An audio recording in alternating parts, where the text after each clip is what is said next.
அனைவருக்கும் வணக்கம். இன்று மற்றொரு காணொளியில் உங்களை சந்திப்பதில் மகிழ்ச்சி. இன்றைய தினமும் ஒரு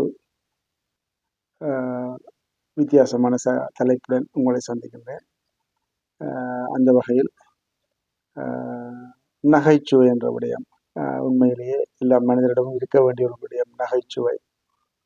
இந்த நகைச்சுவை சம்பந்தமாக சில விடயங்களை நகைச்சுவையாக கதைப்போம் என்று யோசித்திருந்தேன். அந்த வகையில் இந்த நகைச்சுவை என்பது உண்மையிலேயே மனிதனுக்கு இயற்கையாகவே அது இருக்க வேண்டிய ஒரு விடயம் இருக்கும். பெரும்பாலான ஆளுக்கு நகைச்சுவை என்பது இருக்கும். இந்த நேரம் சிரிச்சு கொண்டிருப்பாங்க சில பேரை பார்த்தா. இந்த நகைச்சுவை என்ற விடயத்தை சொல்லுவாங்க, மனிதருக்கு மட்டுமே கடவுளால் கொடுக்கப்பட்ட ஒரு கொடை என்று சொல்லுவாங்க. ஆனால் அதில் எந்த வகையில் அது உண்மை என்ற விடயம் எனக்கு தெரியவில்லை என்று சொன்னால், சில ஐந்தறிவு ஜீவன்களும் உதாரணம் சொல்லப்போனா நாங்கள் வளர்க்கின்ற நாய்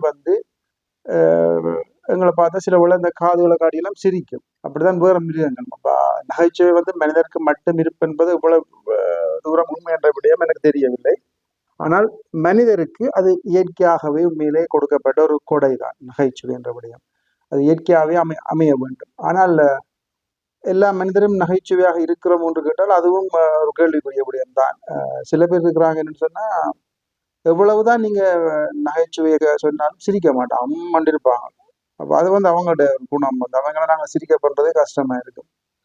அதே நேரத்துல சில பேரை நீங்க பாத்தீங்கன்னு சொன்னா, இப்ப அவங்க எந்த கூட்டத்துல போய் இருக்கிறாங்களோ, ஒரு மனுஷர் எங்க போய் இருக்கிறாங்களோ அந்த கூட்டத்தையே சிரிக்க பண்ணிட்டு இருப்பாங்க, ஜோக் பண்ணிட்டு இருப்பாங்க. இது அவங்கள்ட ஒரு குணம். இப்போ அந்த நகைச்சுவை என்ற விடயம் அது ஒரு ஒரு ஒரு ஒரு மனிதனுக்கு அது இயற்கையா வரும். இந்த நகைச்சுவையில முக்கியத்துவத்தை நாங்கள் எப்படி உணங்கணும்னு கேட்டால், அந்த நகைச்சுவைன்றது நாங்கள் பெரும்பாலும் அந்த நகைச்சுவை எல்லாருமே பார்க்குறோம், திரைப்படங்கள்ல தான் பார்க்குறோம். அது இப்போ எங்களுடைய தமிழ் திரைப்படங்கள், தென்னிந்திய திரைப்படங்களுக்கு அப்பால் ஆங்கில திரைப்படங்கள்ல கூட இந்த நகைச்சுவை என்பது ஒரு முக்கியமான இடமாகத்தான் இருக்கிறது. இந்த ஆங்கில கதைகள்ல கூட நாங்கள் தெரியும், பேச்சு இல்லாமலே நகைச்சுவையை கொண்டு வந்தது உங்களுக்கு எல்லாருக்கும் தெரியும். மிஸ்டர் பி அவருக்கு பேச மாட்டார், அவருடைய ஆக்ஷன் மூலமா ஆக்ஷன் சொல்லுவாங்க, பாடி லாங்குவேஜ் ஆக்ஷன் மூலமாகவே அவர் சிரிப்பை கொண்டு வருவார். இப்போ இந்த நகைச்சுவை அது மாதிரி சார்லி சாப்ளின். எங்களோட தமிழை எடுத்துக்கொண்டா முந்தி கனகாலத்துக்கு முன்ன கலைவாணர் NS கிருஷ்ணர், DS பாலையா, நாகேஷ் இப்படியான ஆக்கள். அதே மாதிரி இந்த பெண் நகைச்சுவை ஆக்களும் எங்களை தமிழ்ல நிறைய பேர் இருக்காங்க, மனோரமா, கோவை சரளா அப்படியான நிறைய ஆக்கள். அதை விட இப்போ நடைமுறையில் இப்போ உள்ள நகைச்சுவை கதாபாத்திரங்கள் நான் சொல்ல தேவையில்லை, உங்களுக்கு எல்லாருக்குமே தெரியும். பெரும்பாலும் எடுத்தோடனே நகைச்சுவையோடனே சொல்லுவாங்க, கவுண்டமணி, செந்தில், விவேக், வடிவேல், எல்லா விஷயமும் எல்லாருக்கும் தெரியும்.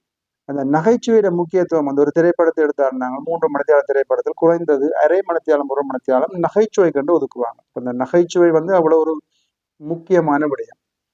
அந்த காலத்துல அதான் சொல்லியிருப்பாங்க, என்னென்னு சொன்னா, அந்த நகைச்சுவையை நோய்களை தீர்ப்ப என்ற ரீதியில சொல்லுவாங்க.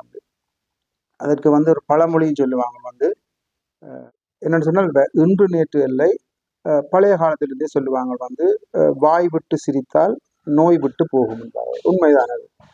நகைச்சுவை கூட பல மேற்கத்திய நாடுகளில் ஒரு நோயை தீர்க்கிற ஒரு மருந்தாக பயன்படுத்தப்படுகிறது. அதற்கென்று தனிய இடங்கள், சென்டர்ஸ் எல்லாம் அமைத்து நகைச்சுவை மூலமாக நோய் தீர்க்கப்படுகின்ற ஒரு முறையும் பல நாடுகளில் அது அறிமுகப்படுத்தப்பட்டுள்ளது.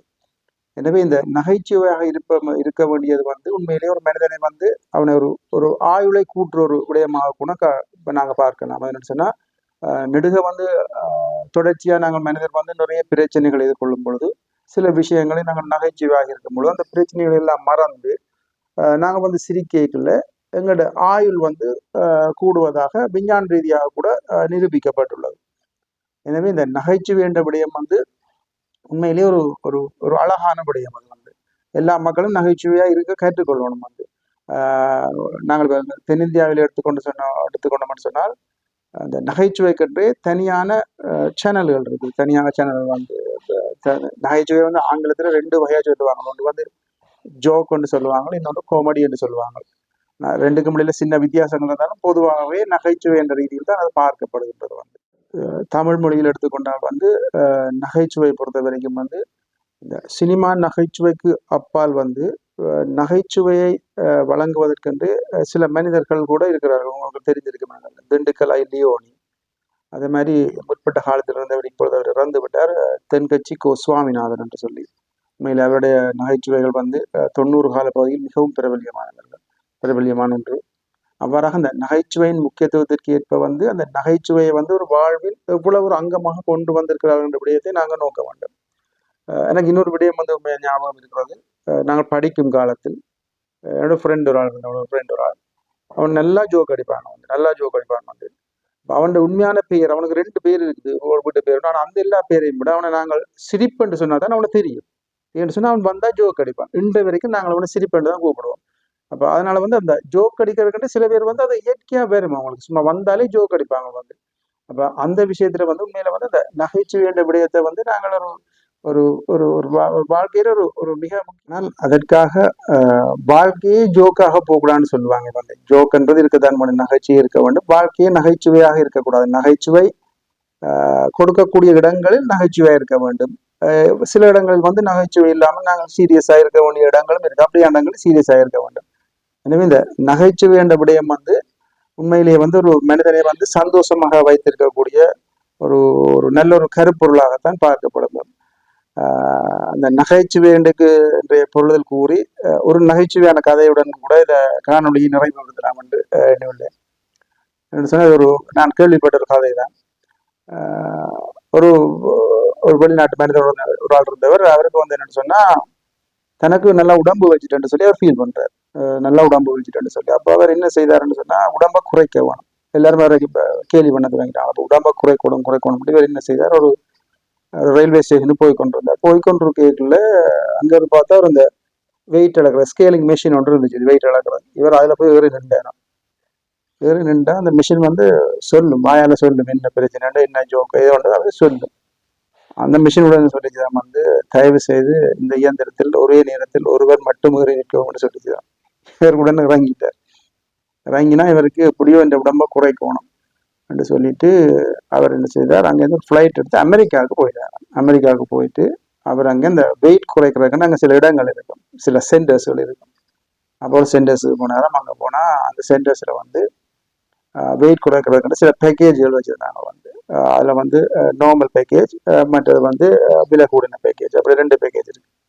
அப்போ இவர் பார்த்தாரா எப்படியோ உடம்பு குறைஞ்சா சரிதானே நார்மல் பேக்கேஜ்லேயே போவோம்னு சொல்லிட்டு நார்மல் பேக்கேஜுக்கு போனார். நார்மல் பேக்கேஜோட தாங்கன்னு சொன்னால் நார்மல் பேக்கேஜை காசு கொடுத்து இப்போ $10 கொடுத்துட்டு ஒரு ரூமுக்கு அவரை விட்டாங்க. அந்த ரூமுக்கு பார்த்தா தளவாடங்கள் மேசைகள் எல்லாம் அலங்கோலமாக இருக்குது. பார்த்தா அந்த மூளைக்குள்ள ஒரு அழகான பெண் ஒரு ஆள் நிற்கிறான். அந்த பெண் இவரை கண்டுட்டு ஓடுறான். இவரும் என்ன செய்யறாரு, அந்த பெண்ணு எப்படியாவது பிடிக்கணும்னு சொல்லி போட்டு அந்த பெண்ணுக்கு பின்னாலே சுத்தி ஓட அவளும் அந்த மேசைகள் எல்லாம் குழஞ்ச மேசைகளால் ஓடி இருப்பாரு. இவருக்கு களைச்சு போனேன். கொஞ்சம் தலை ஒரு வாய்ஸ் ஒன்று கேட்டுச்சு, அவங்களுக்குண்டே காண உங்களோட ட்ரைனிங் வந்து முடிஞ்சுது, இதுதான் உங்களோட நார்மல் பேக்கேஜ்ன்னு சொல்லி இப்படி நீங்கள் தொடர்ச்சியாக வந்து 1 மாதம் செய்யணும்னு சொன்னார். இவருக்கு ஒரு மாதிரியா போச்சு, என்னடான்னு சொல்லி போட்டு வெளியில வந்து பார்த்தா நார்மல் பேக்கேஜே இப்படியா இருந்தால் ஸ்பெஷல் பேக்கேஜையும் எடுத்து பார்ப்போம், அது நல்லா தானே இருக்கும்னு சொல்லி போட்டு சொன்னார். ஸ்பெஷல் பேக்கேஜ் நான் அடுத்து அதையும் செய்ய பார்க்க போறேன்னு சொன்னேன். ஓகே, பிரச்சனை இல்லை, தாராளமாக செய்யலாம் அப்படின்னு சொன்னா அதுக்கு வந்து இதுக்கு நீங்க $10 காட்டுறீங்க, அதுக்கு $50 காட்டுவாங்கன்னு சொன்னாங்க. பரவாயில்ல, நான் $50 காட்டுறேன்னு சொல்லி போட்டு ஒரு $50 காட்டி போட்டு பார்த்தா அதே மாதிரி ஒரு டோக்கன் தந்து விட்டாங்களாம். அது இதே மாதிரி வேறு ரூம், இதே மாதிரி ரூம் தான். அங்கேயும் போனார். அங்கேயும் எல்லா இடமும் அந்த தளபாடங்கள் எல்லாம் குறைஞ்சு போயிருக்குது. பார்த்தா மூளைக்குள்ள ஒரு 90 வயது அம்மா நின்றுட்டு இருந்தாங்களாம். இவரை கண்ட உடனே அந்த அம்மா இவரை கிளைக்க தொடங்கிட்டாங்களாம். தொடங்கினா இவர் அந்த அறையை சுத்தி ஓடுனார். சரியான வேகமாவோட களைச்சு போனார். வழியில வந்தோடனே திருப்பியும் அந்த வாய்ஸ் ஒன்று கேட்டுச்சுதான், உங்களோட ட்ரைனிங் இன்றைக்கு முடிஞ்சுது, இதே மாதிரி நீங்க 10 நாள் வந்தீங்கன்னா உடம்பு மெலிஞ்சிருமான்னு சொல்லி. உண்மையிலேயே வந்து இந்த நகைச்சுவை என்ற விடயங்கள் வந்து எல்லா விடயங்களையும் நாங்கள் அதை பார்க்கலாம். எங்கே ஒரு நகைச்சுவை வந்தாலும் நாங்கள் திடீர்னு ஒரு சந்தர்ப்பம் அமைஞ்சா அந்த சந்தர்ப்பத்தையே நாங்கள் ஒரு நகைச்சுவையாக மாற்றி கதைச்சு கொள்ளலாம். எனவே வாழ்க்கையில நகைச்சுவையாக இருப்போம், நகைச்சுவையாக வாழ்வோம், நகைச்சுவையாகவே இந்த காணொலியை முடித்துக் கொள்வோம். உங்கள் வர்ணம் வாகீசன். வணக்கம்.